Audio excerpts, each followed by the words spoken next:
Max Verstappen is a four-time world champion, having won it 4 times in a row, and this happened at the Las Vegas Grand Prix, which has just happened.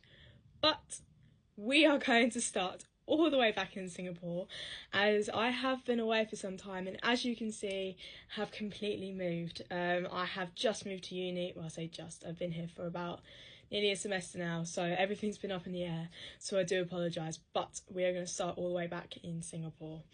So, if people can remember, Lando Norris dominated the race, having started from pole, and it is an upgrade from last season where he came second, having lost the win. Well, not lost the win. He had come second to his former teammate Carlos Sainz, who was in Ferrari. This then brought the gap between Verstappen and Norris closer in the battle for the championship, but as we all know, Max has just won it. So at Singapore, Verstappen finished in second in front of McLaren's Oscar Piastri.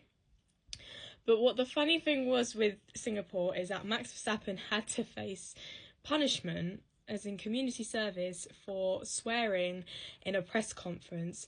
So because he swore in a press conference and was punished for it, he therefore staged a protest where he did not answer any questions and proceeded to answer the questions outside of the press conference room. Both Ferraris looked strong on the Friday, but only qualified 9th and 10th. Sainz in 10th, he didn't start Q3 due to having spun out in Q2. And Leclerc did not finish Q3 because he spun out as well. And unfortunately for many Daniel Ricciardo fans, it was Daniel Ricciardo's last race in Formula 1 due to Visa Cash Out Racing Bulls having decided to let him go and have him replaced by Liam Lawson. He bagged one more fastest lap and gained one more, took an extra point away from Lando Norris as it was in his bag, and was given driver of the day by the fans as a goodbye and as a nice send-off. We then moved to Texas and the American Grand Prix, or the Austin Grand Prix I should say. Liam Lawson obviously back in the driver's seat for RB, replacing Danny Rick. It was a sprint weekend as well. So for the sprint, Max qualified on pole with Russell in second and Leclerc in third. And the sprint result was Verstappen in first, Sainz in second and Norris in third. For the qualifying for the actual race, Norris hit pole, Verstappen next to him on the front row in second and Sainz in third. However, Leclerc won the race from, I want to say, fourth. Leclerc won the race and his teammate came in second, making it a Ferrari 1-2. With his first race back with the team, Liam Lawson scored a point for the team and Haas have clearly started to make a move and are starting to look back on form with one or both drivers in the points at some point or other within the race. And then Verstappen and Norris finished third and fourth. So Verstappen was third and Norris was fourth. Again, bringing the gap closer and closer and closer, although Verstappen was always seemed to be one ahead.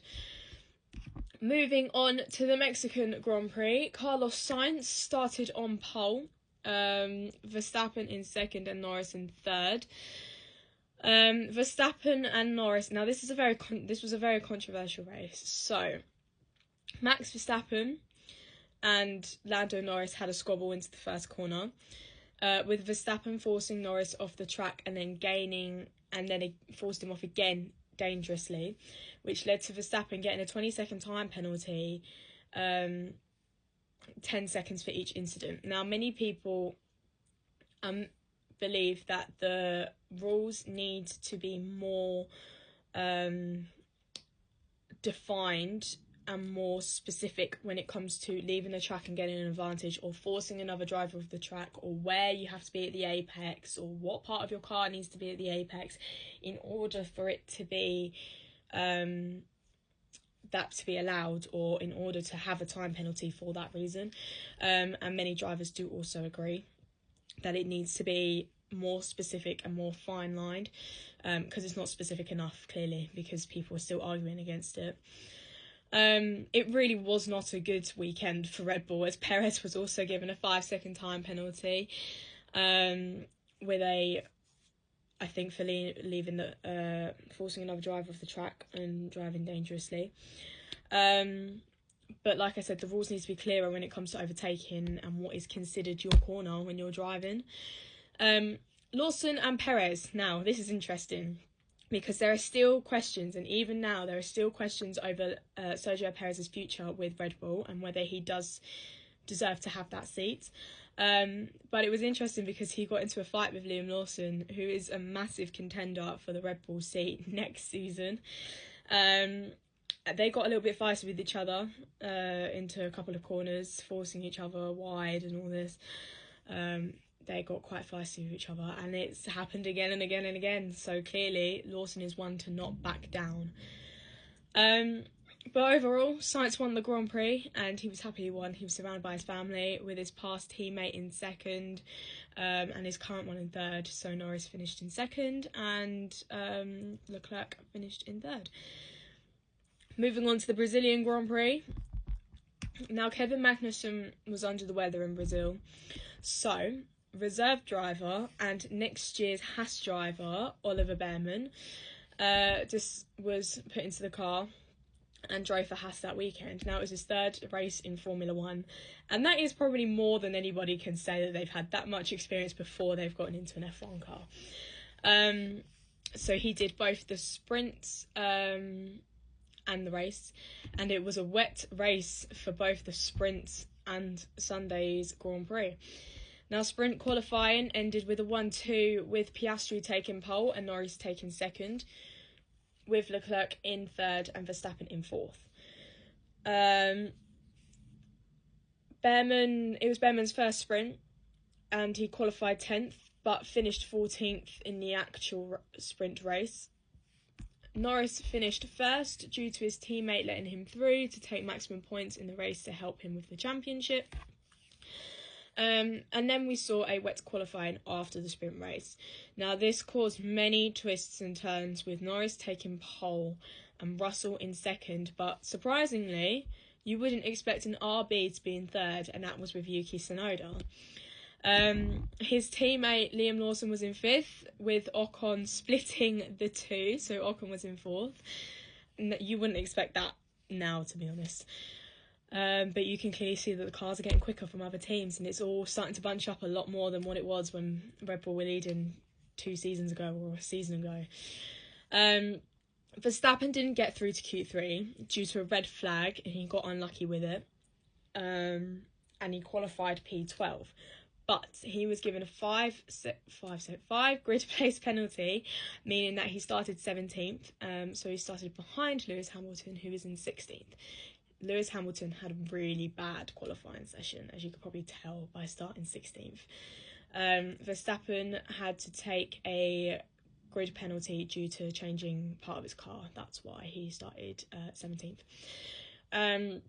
Verstappen finished first, and it was a super drive from the Dutchman. I cannot deny that. But there were some poor decisions from both McLaren and Ferrari as well. But there were red and yellow flags happening left, right and centre due to so many people spinning off because of the rain. We had a first Alpine podium since 2006, which would have obviously been Renault at the time. And Esteban Ocon came in second, and Pierre Gasly came in third. So it's their first one for 18 years. Behrman had a very good race, despite it being his first race in the wet session in an F1 car. I know he's had them in F2, but in an F1 car, it's his first wet session.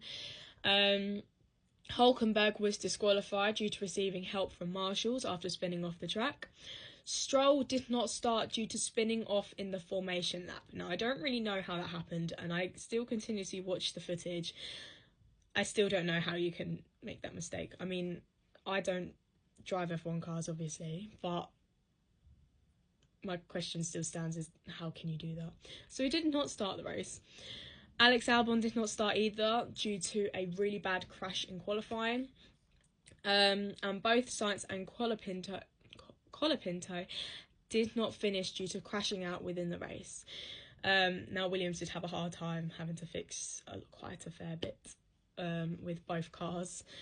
It was not a very good weekend for Williams, to say the least. Verstappen at the time was still leading the championship on 393 points going into Vegas, with Norris on 331.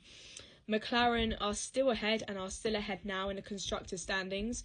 At the time it was 593, closely followed by Ferrari on 557, and Red Bull dropped to third with 544 points.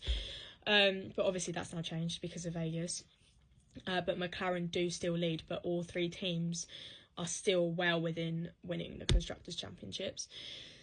And we also have a new signing. So we have a new rookie joining the trio that we already know of, which is Doohan, Behrman and Antonelli. We now have Gabriele Bortoleto, who is an F2 driver, who will be taking the seat at Sauber alongside Hülkenberg, meaning that both Zhou Guanyu and Valtteri Bottas do not have a seat for next season. Although it has been rumoured and it has been seen that Valtteri Bottas has been talking to his old team Mercedes again about having a reserve role. But Bortoleto, who is an F2 driver, who is currently leading the F2 Championship, will be joining Nico Hülkenberg next season at Sauber. Moving on to Vegas Grand Prix. So, like I said at the beginning, Max Verstappen is a four-time world champion. Even though he came fourth, he just had to finish in front of Lando Norris. That's all he had to do.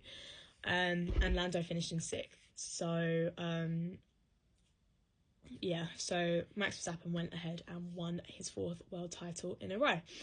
George Russell won the race with his teammate Lewis Hamilton coming in second. Now, this could possibly be the last time we see both Mercedes boys of Lewis Hamilton and George Russell on the podium together. It could possibly be the last time we see Lewis Hamilton on a podium with Mercedes. But we don't know yet. Anything can happen in the last two races. Carlos Sainz finished in third after not being told to overtake his teammate. He still overtook him and finished in third. As you could probably tell, Charles Leclerc was not a very happy person when talking to his team on the radio. He did say some very foul language. However, he did not realise his team radio was on at the time. Gasly started in P3 for the race. However, he sadly DNF'd from it due to his engine failing. Lando Norris finished in sixth place, with his teammate finishing just behind him in seventh. And there is still, like I said, questions over Sergio Perez's future after a really disappointing performance across, not just in Vegas, but across the whole season altogether. He hasn't really managed to get going, if you know what I mean. But we have two races left till the end of the season, and we have three constructors running in for the title of winning that Constructors' Championship. But like I said, two races left. Anything can happen. McLaren are at the top at the moment, followed by Ferrari, and then followed by Red Bull. Anything can happen within these last two races. Absolutely anything. But once those races are over, you have winter break, and then that's where the teams will be building their new cars for 2025. And obviously everybody swapping teams. So like Lewis is going to Ferrari, so he'll have to help deal with all that. And obviously all the new rookies coming in. And then testing happens in February, I think. And then in March, the season starts up again. So that is all for F1. I will be back very shortly with some rugby and football notes, as there's been a lot that's happened. But I will see you guys very soon. Take care.